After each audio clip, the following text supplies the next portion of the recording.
Aaron Ramsdale to Newcastle is almost complete.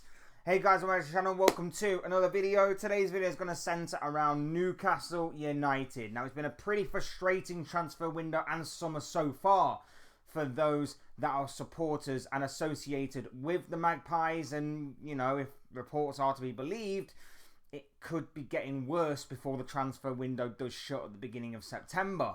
However, as of right now, there is something at least to shout about in the form of a new signing in Aaron Ramsdale. Now, it's not the most exciting of transfers. It's not one that's going to get you out of your seat and be jumping around and be jubilant with all due respect to Ramsdale. But it is something at least.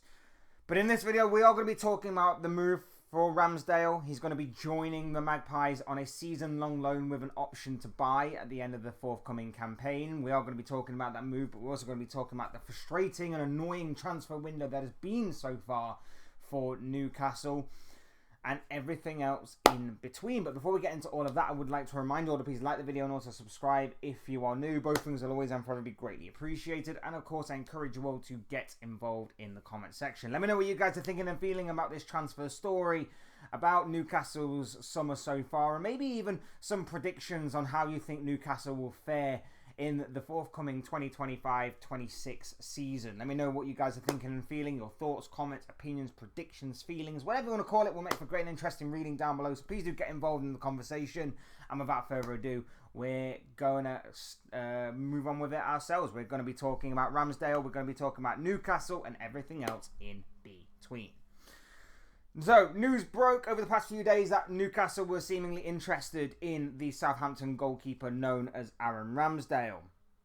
What transpired after that was a very quick, well, seemingly very quick transfer anyway. Very quick negotiations, and Newcastle managed to secure Ramsdale on loan, may I add, on loan. David Ornstein reported late last night on social media. He said, exclusive, Newcastle reach agreement with Southampton to sign Aaron Ramsdale. Deal for 27-year-old England goalkeeper on a season-long loan with a sizable fee and option to buy. Permission from Southampton to travel for medical and finalised transfer to Newcastle United. And that is expected to be done, dusted, completed and signed, sealed, delivered, made official, all of that kind of lingo in maybe the coming hours by the time this goes up, or maybe even the coming days as well. It is pretty much done and dusted as far as what we're concerned on this deal. Now, of course, what we know about this is that Newcastle have obviously been looking for a goalkeeper. Nick Pope is seemingly open to leaving St James's Park this summer. If recent reports are to be believed, then Manchester United could be having a say in that transfer. And of course, the arrival of Aaron Ramsdale could topple that domino even more so. So Nick Pope could be out the door and could be on his way to Old Trafford or wherever. And obviously, we do know that Newcastle have been tracking a goalkeeper for a while. They were after James Trafford, but James Trafford did reject them in favour of joining and rejoining, shall I say, Manchester City, of course. So it's an interesting move by Newcastle, to say the least. Now, I could go down the banter route and say that, well, the signing of Aaron Ramsdale now means that Newcastle are favourites to be relegated, because let's face it, this guy seems to attract relegation talk like dog muck attracts flies. But let's look at it somewhat objectively.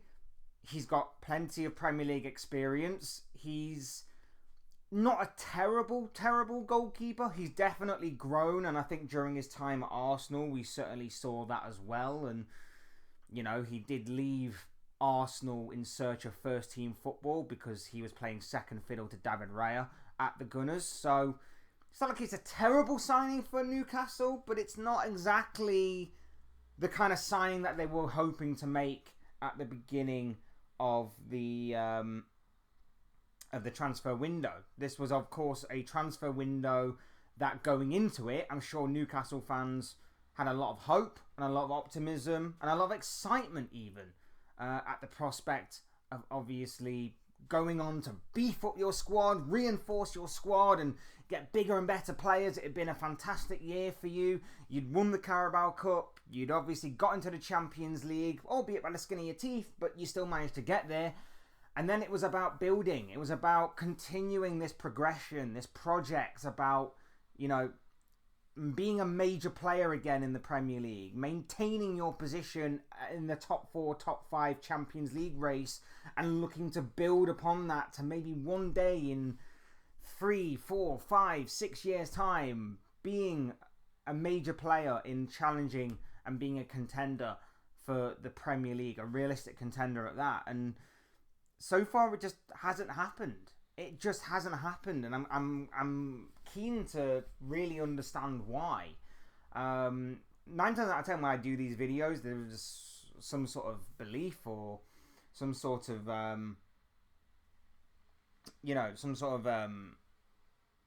idea that I have as to why certain things haven't quite panned out the way they have done.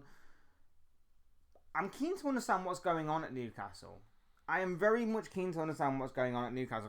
From the outside looking in, it doesn't look great. I'm obviously a Liverpool fan, if you haven't already gathered or don't know that, or if you're new. I'm obviously a Liverpool fan, so I'm looking at this from the outside looking in perspective. And from what I can see, it hasn't been a great transfer window for Newcastle. Like I say, a lot was going into this, and a lot of hope was going into it, but they've been rejected time and time again. And their big name players, or one in particular, looks like he's on the verge of leaving the club. Off the top of my head alone, I can think of 4 players that have rejected them so far this summer. First one being Bryan Mbeumo. He wanted he wanted Manchester United over Newcastle. The second one being João Pedro. He wanted Chelsea over Newcastle. Not the first time that Newcastle have been rejected by João Pedro in a matter of years. Third one being Hugo Ekitike, seemingly and reportedly being Newcastle's top target this summer, rejected them for a move to Liverpool. And the fourth one, James Trafford, seemingly on the verge of joining Newcastle at some point before Manchester City came along and just took him out from their grasp. You can maybe add Mateus Cunha if you believe certain reports that obviously Newcastle was seemingly interested and he chose Man United instead. There are reports suggesting that Benjamin Sesko would be open to joining Man United over Newcastle, so another rejection potentially there. And there may be 1 or 2 as well, other stories that are going off in the background of rejection. And obviously, again, if you want to tie it to this ongoing saga that is Alexander Isak, if you're Alexander Isak and you're seeing these players not want to join your club to play alongside you, if you're seeing your club get rejected over and over again, surely you would then have to question what your club is doing, what direction your club is going in. Do they have your best interests at heart, or are they holding you hostage? It is definitely something that I've said time and time again this summer needed to be addressed when talking about the Isak situation, or any situation in which a player has, with all due respect, maybe seemingly outgrown their role at their current club. And I think for Newcastle, it's an interesting scenario what's going on over there right now, because they do have a very good squad. Like, their defence is okay. I think it can do with some beefing up, but there's a lot of potential there. There's a lot of good players there. Obviously, I know there's another player that could be on the verge of leaving in Tino Livramento if Manchester City get their way, which would just absolutely rain when it pours at Newcastle on Tyneside if that was to happen. Their midfield is obviously their strongest asset. Tonali, Guimarães, Joe Linton, just an unbelievable midfield 3 there. Anthony Gordon, Harvey Barnes, good solid choices for the left wing position. They've obviously beefed up the right hand side, Jacob Murphy and Anthony Elanga. But Isak was the star boy. Isak was the talisman. And like I say, if you're seeing your club get rejected by certain players, and the only biggest splash you've made this summer has been Anthony Elanga, with all due respect, and now you're seeing them go to Aaron Ramsdale, surely you've got to be looking around and questioning what is going on here. What is going on here? Why are we getting rejected? We've got Champions League football. We've got this. We've got that. We've got these great players that you can play alongside. And yet, they're being rejected. Now, I get, like, Liverpool and Manchester City are certainly in better positions, at least for the immediate future. But you're getting rejected in favour of Manchester United. Arguably Chelsea, who I still think is a little bit of a basket case. I can understand what the appeal is with Chelsea in terms of they always seemingly, somehow, some way manage to win things. But even so, they are still a bit of a basket case in which you could sign a 6-year deal, but you could be flipped a year or two later for profit or for more money. It's definitely an interesting case with Chelsea, but even more so with Newcastle right now. And I fear for Newcastle. You know, we're over a month away now, just over a month away from the transfer window closing. And they've got holes in their squad that need to be filled. And potentially they could have holes be made in their squad if Livramento is to go.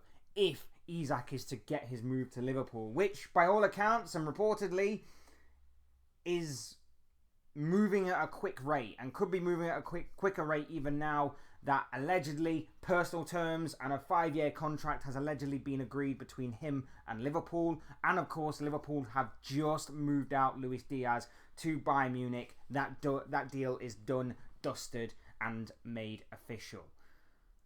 So I do worry with Newcastle a little bit. I really, really do, because they keep getting rejected. They're not moving quickly enough, I don't think. So I am somewhat worried about them. As a Liverpool fan, though, I hope and pray that Isak does come to Liverpool and that Newcastle don't decide to kind of be extremely awkward and stubborn in their negotiations. I hope they see the bigger picture and they go, right, as much as we do want to keep Isak, the money that we are going to get is going to be monumental to us. And if you look at our squad, we need to beef it up. Because a few years ago when they were in the Champions League, they did struggle a little bit with a 2 games a week scenario. This year, they're entering into the new format of the Champions League where they're going to be playing a couple more games and it's going to be even more intense. Those games are going to be even more intense and there's going to be even more pressure on the line for them to do something in those games. Because each one of those games matters. That's how they've changed the format, at least anyway. And like I say, the signings of just Elanga and Ramsdale was being your big name ones and getting rejected by a whole host of other names. It doesn't symbolize a club moving forward, with all due respect. So I'm very much keen to gauge the opinions and thoughts of you guys on this. Obviously, these are just the thoughts, comments, opinions, predictions, feelings, whatever you call it, of this guy. But I want to know what you guys are thinking and feeling. What do you make of the signing of Aaron Ramsdale to Newcastle? What do you make of Newcastle's transfer window so far? And do you have any early predictions as to what may occur with Newcastle for the forthcoming season? Let me know what you guys are thinking and feeling down below in the comment section. Would love to hear what you have to say. Otherwise, hit the like button on the way out if you enjoyed the video. Subscribe if you are new or want to see more content like this. Both things will always and forever be greatly appreciated. And as always, thank you all so much for watching and listening. I've been Fletch. This has been another Fletch Talks video, and I will see and speak with you all again soon in another video or live stream or whatever it may be. Cheers, guys. Thanks everyone for watching. Take care. Enjoy the rest of your day. And I'll speak to you all again very, very soon.